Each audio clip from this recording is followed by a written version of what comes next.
अस्सलाम वालेकुम नाज़रीन। इस किस्त के आगाज़ में हम देखते हैं कि बहरी जहाज़ में सलाहुद्दीन अय्यूबी बालन से कहते हैं कि मैंने तुमसे कहा था कि इस रास्ते से पलट जाओ, लेकिन तुमने मेरी बात नहीं सुनी। अगर मुसलमानों की हिफाजत के बारे में कुछ है तो मेरी आंखें उसके सिवा कुछ नहीं देखती। अगर तुम अभी भी मुझे मालूमात नहीं देते, अगर वो बातें जो मैंने खत में लिखी हैं पूरी न हो, अगर सलीबी फौजी और ताजिर मिस्र से दस्तयाब न हुए तो मैं अपनी बात पूरी करूंगा। ये सुनकर बालन कहता है कि मुझे कुएं के नीचे वाली तुम्हारी बेबसी याद आ रही है। लोग कितनी जल्दी भूल जाते हैं। सलाहुद्दीन अय्यूबी कहते हैं कि वो हिसाब बंद हो चुका है।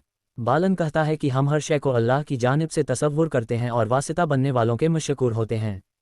मैंने तुम्हारा कर्ज अदा कर दिया, लेकिन दुश्मन के सफ़ में शामिल होने का इंतखाब तुमने किया। जिसे तुमने रद्द किया अब उसी से आजमाए जाओगे और अब ये तुम्हारा कुआं है।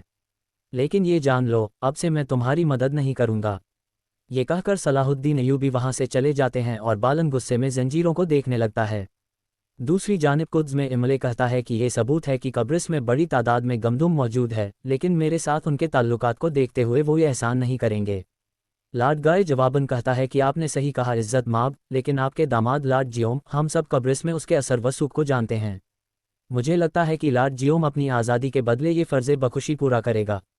ये सुनकर इमले सोच में पड़ जाता है। इधर काहिरा में शम्सा औरतों के साथ बहुत परेशान हालत में खड़ी होती है और बाहर सलीबी सिपाहियों को देखते हुए कहती है, ये सब कैसे ख़त्म होगा? फौजी हर जगह मौजूद हैं। गुलजार जवाब देता है कि उन्होंने दाखिला रास्ते और खारी रास्ते शहर के तमाम बंद कर दिए हैं और वो अमीर सलाहुद्दीन को हर जगह तलाश कर रहे हैं। उसी लम्हे उन्हें दरवाजे पर दस्तक सुनाई देती है। शम्सा दोनों के पीछे हटते हुए दरवाजे की जानिब बढ़ती है और जब दरवाज़ा खोलती है तो बाहर काजी फाजिल होते हैं, जो अपना चेहरा छुपाकर शम्सा को पुकार रहे होते हैं। दूसरी जानिब कुद्स में एल खड़े होकर कहता है, फिर क्या करने की ज़रूरत है? वो कहता है कि चात लियोन अपने बेहतरीन आदमियों के साथ एक पेशगी दस्ते बनाए और जल्दी से मिस्र पहुँचे। आपकी तरजीह बालन और हमारे गिरफ्तार हुए फौजियों को बचाना है और फिर सुल्तान नूरुद्दीन के कीमती अमीर सलाहुद्दीन को मुर्दा या जिंदा मेरे पास लाना है। ये सुनकर चात लियोन कहता है कि आप बिल्कुल भी फिक्र न करें, वो सरफिरा अमीर अपने किए की भारी कीमत अदा करेगा। इमले कहता है कि जब आप वहां जाएं तो पहले केराक काउंट मेला को तलाश करें, वो मुसलमानों के लिबास में काहिरा के बाजार में मौजूद है। वो सलाहुद्दीन को तलाश करने में आपका साथ देगी। चात लियोन लॉर्ड गाय की जानिब देखता है और फिर अल विलियम से कहता है कि लॉर्ड जियोम को कैद से रहा करो, मैं उससे बाहर मिलना चाहता हूँ। इधर काहिरा में काजी फाजिल शम्सा से कहते हैं कि आपके लिए इस घर में रहना महफूज नहीं है, आपको किसी महफूज जगह पर जाना चाहिए जहाँ वो आपको तलाश न कर सके जब तक कि हर चीज़ पर सुकून न हो जाए। शहवार की पहली नज़र इसी जगह पर आएगी। शम्सा कहती है, काजी फाजिल, मैं क्यों छुपूं? शहवार को मेरे साथ कोई मसला नहीं है। काजी फाजिल कहते हैं कि शहवार एपिस से बाहर है। शम्सा कहती है, वो मुसलमानों के लिबास में क्यों मौजूद हैं? क्या उन्होंने खुद उन्हें यहाँ जासूस के तौर पर नहीं भेजा? काजी फाजिल कहते हैं, नहीं, वो यहाँ अमीर सलाहुद्दीन को कत्ल करने आई थी। ये सुनकर शम्सा बहुत परेशान हो जाती है। काजी फाजिल फिर कहते हैं कि उस जगह जाओ जहाँ मैंने कहा था। शम्सा कहती है, ठीक है, मगर पहले एक जगह है जहाँ मुझे जाना है। काजी फाजिल कहते हैं, होशियार रहना, और वो वहाँ से चल देते हैं। दूसरी जानिब कब्रिस में लॉर्ड जियोम बाहर घूम रहा होता है। विलियम उसकी जानिब बढ़ते हुए कहता है, आज़ादी की सरजमीन, मगर जहाँ हम हैं वहाँ आज़ादी के मंजर के साथ एक बहुत बड़ा जेदान है। लॉर्ड जियोम मुझसे कहता है कि आप मुझे ये कह रहे हैं कि मैं जेदान के बारे में न सोचूं। क्या मैं जेदान से रहा हो गया हूँ? विलियम जवाब देता है कि खुशकिस्मती से इस ज़मीन पर हमारी कैद हमेशा के लिए नहीं रहेगी।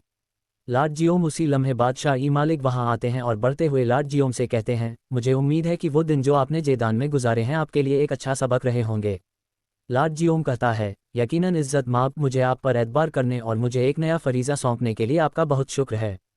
ई मालिक कहते हैं, अपनी तैयारियां फ़ौरन मुकम्मल करो। लॉर्ड गाय एक खुसूसी फ़ौजी दस्ते के साथ आपके साथ जाएगा और ये शहज़ादा बाल्डो भी आपके साथ जाने का बहुत इसरार कर रहा है। ये सुनकर लॉर्ड गाय परेशान होते हुए कहता है, ये हमारे शहज़ादे के लिए शायद महफूज न हो। ई रिले कहता है, ये बड़ा मौका है, मैं चाहता हूँ कि ये कब्रिस को देखे और उन मुलाकातों का मुशाहिदा करे जो आप वहाँ करेंगे। मुझे उम्मीद है कि आप इसकी हिफाजत करेंगे लॉर्ड गाय। दूसरी जानिब अमीर शीरक रोकी और उनकी फ़ौज मुसलसल मिस्र की जानिब रवाना होती है। हदबाना तक बड़ी तादाद में सिपाही उनके साथ होते हैं। आगे बढ़ते हुए एक कमांडर चात से पूछता है कि क्या आप कुछ आराम करना चाहेंगे? चात लियोन कहता है, नहीं, मैं जल्द अज जल्द काहिरा पहुंचना चाहता हूं। इस बारे में सोचो कि मैं हर उस मुसलमान को कत्ल करूंगा जो मेरे सामने खड़ा होगा, और वो भी बादशाह की इजाज़त के साथ। कमांडर कहता है, लगता है आप बहुत अरसे से इस लम्हे का इंतज़ार कर रहे थे जनाब। चाँद कहता है, बिल्कुल, भूख और थकान इंतज़ार कर सकती है, लेकिन ये खून की आफ़ियत जो मेरे अंदर है मुझे यकीन नहीं कि ये मज़ीद इंतज़ार कर पाएगी। इधर काहिरा में काजी फाजिल चेहरा छुपाकर आगे बढ़ रहे होते हैं, मगर आगे बढ़ते बढ़ते उनका सामना जौहर से हो जाता है। जौहर उनसे कहता है, काजी फाजिल, क्या हाल है? आप इतनी जल्दी में क्यों हैं? ये कहते हुए वो हंस देता है और फिर उनकी तरफ बढ़ता हुआ कहता है, वज़ीर साहब आपके इंतज़ार में हैं। काजी फाजिल उन्हें चकमा देकर भाग निकलते हैं और जौहर अपने सिपाहियों के साथ उनका ताक़ुब करने लगता है। हम देखते हैं कि दरियाए नील के बहरी जहाज़ में सलाहुद्दीन अय्यूबी खलील के साथ खाना लेकर बालन के पास आते हैं। खाने को देखकर बालन कहता है, मेरा ख्याल है कि मरते वक्त मेरा पेट भरा हुआ है, ये जानकर तुम्हारे ज़मीर को सुकून मिलेगा, मगर मैं तुम्हें वह नहीं दूंगा।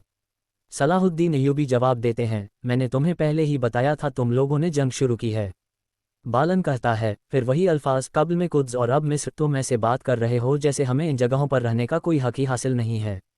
सलाहुद्दीन अय्यूबी कहते हैं, काश तुम लोगों का वाहिद मकसद मुकद्दस सरजमीनों पर सुकून से रहना होता, मगर अफसोस की नहीं। तुम लोगों ने अमन के बहाने लोगों का कत्ले-आम किया और सबसे बुरा ये किया कि तुमने खून को सोना और दौलत में बदल दिया, इसीलिए तुम मिस्र का मुतालिबा करते हो। इधर काहिरा में काजी फाजिल के सामने जो भी आता है वो उसे गिराते हुए चले जाते हैं, जबकि जौहर भी अपने सिपाहियों के साथ उनके पीछे होता है। काफ़ी देर भागने के बाद काजी फाजिल रुक जाते हैं, जबकि जौहर भी अपने सिपाहियों के साथ उन तक पहुंचने में कामयाब हो जाता है और कहता है, देखो तुम भाग नहीं सकते काजी फाजिल, क्या तुम नहीं समझते? काजी फाजिल कहता है, सिपाहियों से कहो कि मुझे पकड़ लें। इधर दुकान में मिला गुस्से से जमशेद से कहती है, लानत हो जमशेद, सब कुछ बर्बाद हो गया। सलाहुद्दीन जानता है कि मैं कौन हूँ, अगर वो न जानता होता तो मुझे चाल के तौर पर क्यों इस्तेमाल करता? क्या हमसे कहीं गलती हुई है जमशेद? उसी लम्हे शम्सा दुकान में दाखिल होती है तो मिला उससे पूछती है, क्या आपको खुशबू पसंद नहीं आई? शम्सा जवाब देती है कि बरक्स, आपकी खुशबू बहुत ज़्यादा असरअंदाज थी, जब हमने उसे लगाया तो ये पूरे काहिरा में फैल गई। दूसरी जानिब जौहर के हुक्म पर जब सिपाही काजी फाजिल को पकड़ने के लिए उनकी जानिब बढ़ते हैं तो काजी फाजिल एक सिपाही की जानिब इशारा करते हुए कहते हैं, आप खालिद हैं? क्या आप नहीं हैं? मुझे वो दिन अच्छी तरह याद है जब आप महल के मुहाफिज में शामिल हुए थे। आपके दाखिले के लिए दरकार कागजात मैंने खुद लिखे थे। फिर दूसरे सिपाही की तरफ इशारा करते हुए कहते हैं, और आप मिकाइल हो? आपके बीमार वालिद ने मुझसे मिन्नत की थी कि मैं तुम्हें बाहर की दीवारों से महल की दीवारों में मुंतकिल करूं। वो कहते हैं, याद है वज़ीर ने कहा था, नहीं? क्या मैं वो नहीं हूँ जिसने तुम्हारी मदद की थी? मैंने मिस्र की हिफाजत अपने हाथों से तुम लोगों को सौंपी। मैंने अपने तख्त और इख्तियार की हिफाजत करने वाला एक ऐसा वज़ीर था जो सलीबियों के साथ ताउन करता है और अपने मुसलमान भाइयों को बेचने पर कभी शर्मिंदा नहीं होता। क्या तुम अब भी उसका हुक्म मानोगे? काजी फाजिल की ये बातें सुनकर वो सिपाही पीछे हट जाते हैं। ये देखकर जौहर बहुत गुस्से से कहता है, मैं तुम सबका हिसाब लूँगा, सिपाहियों में तुम सबको एक एक करके अंजाम तक पहुँचाऊँगा। काहिरा में शम्सा खुशबू देखते हुए मिला से कहती है, मुझे वो खुशबू बहुत पसंद आई, इसलिए मैं यहाँ एक और बोतल खरीदने आई हूँ। ये सुनकर मिला खुशबू लेने के लिए आगे बढ़ती है, मगर उसके ख्याल में आता है कि जब उसने वो खुशबू शम्सा को देने के लिए हाथ बढ़ाया था, उस ख्याल के बाद वो शम्सा को खुशबू दे देती है। शम्सा के दुकान से चले जाने के बाद वो जमशेद से कहती है, मैं तुमसे उसका हिसाब लूँगी लड़के, जब सलाहुद्दीन मरेगा और उसकी लाश की बदबू पूरे काहिरा में फैल जाएगी, उस दिन तुम और मैं दोबारा मिलेंगे। शम्सा जमशेद से कहती है, मैं इस लड़की के बारे में सब कुछ जानना चाहती हूँ, वो कहाँ रहती है, वो क्या खाती है, क्या पहनती है, सब कुछ। और नाज़रीन, इसके साथ ही ये किस्त भी तमाम होती है। मिलते हैं अगली किस्त में, दुआओं में याद रखें। और जो दोस्त अभी तक चैनल सब्सक्राइब नहीं किए वो जल्दी से चैनल सब्सक्राइब करें और बेल आइकन को भी दबा दें ताकि आने वाले किस्तात आपको आसानी से मिल सकें। दुआओं में याद रखें। अल्लाह हाफ़िज़।